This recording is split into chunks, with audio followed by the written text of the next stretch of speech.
Já parou para pensar que hoje você está vivendo coisas que ontem você não acreditava ser possível? Quem disse que seria fácil? Jesus nunca disse que seria fácil, mas Ele deu uma promessa para nós: pode ser leve, porque eu vou trocar de fardo com você. Eu já troquei de lugar com você na cruz, então aquilo que você merecia receber, eu já recebi. E aquilo que eu merecia por parte do meu Pai, eu entreguei para vocês. Mas isso não significa que vai ser fácil, irmão. Se a gente perder tudo, mas não perder a fé, a gente não perdeu nada. Porque a fé é a chave que move o sobrenatural. A fé é aquilo que faz com que alguém que não tem nada aos olhos dos homens viva como alguém que já recebeu tudo aos olhos de Deus. Eu não me movo mais por aquilo que eu vejo, mas eu me movo por aquilo que eu creio. Se você se agarrar à fé que Deus depositou em você, nada vai ser impossível para você. Quem sabe não seja a hora de você crer no Deus que te respondeu hoje, quando ontem era impossível, e acreditar que amanhã Ele será presente na sua história e vai responder a sua oração.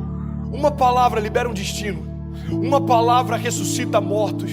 As nossas decisões, elas têm impactos a curto, médio e longo prazo. Porque existem reflexos do que fazemos, repito, no curto, no médio e no longo prazo. Coisas simples, sabe? Coisas que às vezes parecem ser até simples demais, mas que são importantes e que definem a nossa trajetória. A razão número 1 pela qual as pessoas não conseguem o que querem é não saberem o que querem. Se você parar para pensar na nossa vida, nós só valorizamos quando aquilo que estava nas nossas mãos vai embora. E nas nossas mãos não tinha valor, mas quando vai embora a gente percebe o valor que tinha, mas que nunca falamos quando nas nossas mãos estavam. Nós não olhamos com um olhar sensível para aquilo que temos, para o que somos. Nós precisamos de dor, nós precisamos de perda, para verbalizar coisas que os nossos sentimentos ocultam, às vezes até mesmo de nós. Por que você murmurava ao invés de você declarar aquilo que você desejava ver? A fé não é a gente constatar o que está acontecendo, é a gente declarar o que vai acontecer. Então, ao invés da gente ficar murmurando, entenda isso em nome de Jesus, começa a declarar por fé as realidades ao teu redor e elas vão ser transformadas. Aquilo que poderia ser um ponto de tensão na minha casa se tornou um pilar de sustentação na minha casa. Por quê? Porque não tem a ver com aquilo que me cerca, mas como eu enxergo aquilo que me cerca. E é por isso que eu quero te convidar em nome de Jesus a entender, cara, a razão pela qual a gente não vive muitas coisas é que a gente não sabe para onde a gente quer ir. Às vezes você já está num lugar onde um dia você sonhou que esse lugar traria para você plenitude. Aí agora você já está ansioso com um novo futuro. Aí quando o futuro chega, você já está ansioso com um novo futuro. Sabe uma das coisas que eu mais tenho visto na minha geração? Quando aquilo que um dia era futuro se torna presente, ele está encontrando a gente ausente, porque a gente já está sonhando com um novo futuro desejado. É dolorido falar isso, mas já parou para pensar que tem gente que só vai entender a preciosidade da vida quando a de alguém de muito perto for ceifada? Eu não sei se você já teve a experiência de ir a um velório, mas vá a um velório, é pedagógico. Você sai do velório muito mais amoroso, você sai do velório muito mais sensível, muito mais grato. Você agradece o ar que respira quando descobre que a pessoa que está no caixão faltou o ar para viver. Você valoriza o coração que bate no peito. Você valoriza a esposa que você tem. E às vezes só se valoriza quando perde. Você verbaliza, às vezes, palavras fora de hora. Vá a um velório onde alguém que perdeu o pai e que nunca disse que o amava, para você ver a dor que é. Ele abraça o caixão, ele grita: eu te amo! Mas essa palavra não surte mais nenhum efeito, porque quem precisava ouvir não ouve mais. Porque tem coisas que só valem enquanto há tempo, fora de tempo não vale mais. O seu posicionamento define os seus limites. Sabe, isso está ligado à tua fé, isso está ligado à tua família, isso está ligado ao teu chamado. O teu posicionamento define os seus limites. Tem milagres que você está esperando que aconteçam, mas você não deu os primeiros passos de fé para que eles se realizem. Tem romper que você está esperando que se manifeste, mas você ainda não deu os primeiros passos de fé para que ele aconteça. Tem momentos, irmão, que a gente está clamando para que Deus mande a chuva, mas a gente nem preparou a terra ainda. E Deus está falando: ei, se eu mandar a chuva do jeito que os campos estão, eu vou destruir a tua plantação, eu não vou te abençoar com isso.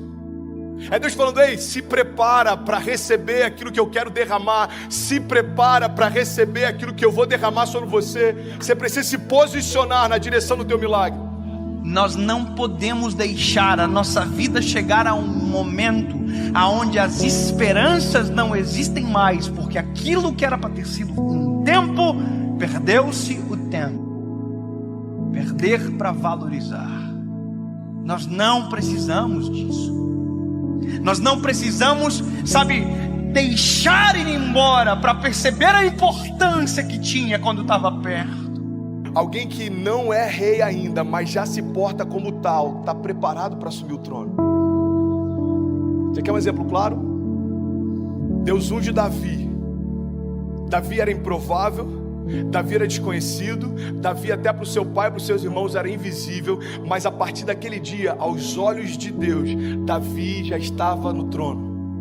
Só que aos olhos dos homens, olha para mim em nome de Jesus, como demorou um período entre a unção de Davi e Davi assumir o reinado, aos olhos dos homens, os homens olhavam para o trono e viam Saul. Aos olhos de Deus, o trono estava vazio, irmão, porque o rei que era por direito ainda não havia se assentado lá. Ei, Deus está falando: tem tronos que você está olhando e parece que estão ocupados, aos meus olhos já foram esvaziados. Não se mova por aquilo que o homem vê.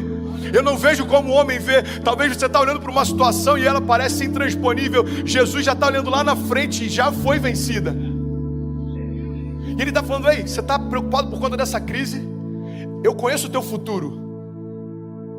Eu sou aquele que, eu não tenho, entendi isso, irmão. Jesus, ele não está na eternidade, a eternidade está em Jesus. Então ele conhece a eternidade passada, a eternidade futura. É por isso que algumas crises para os céus não fazem sentido, porque às vezes uma crise financeira abate a gente, mas Jesus já sabe o que está te esperando na estação seguinte. E ele está falando para a gente nessa manhã: ei, você está preocupado por conta dessa crise? Filho, eu desenhei a tua história, eu sei aonde você vai, fica tranquilo. Pare de reclamar daquilo que você ainda não se moveu para viver. Pare de reclamar do resultado de escolhas que você não fez. Para você viver a vida que você deseja, você precisa abrir mão da vida que você leva.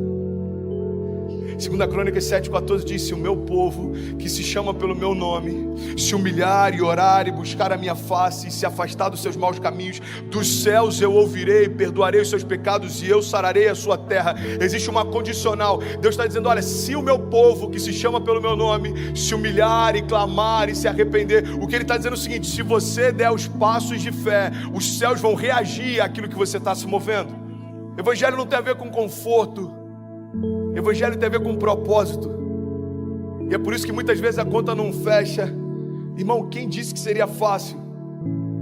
Eu quero te encorajar a você se posicionar na direção do seu destino, na direção do destino que Deus prometeu para você. Nada menos do que isso vai ser aceitável.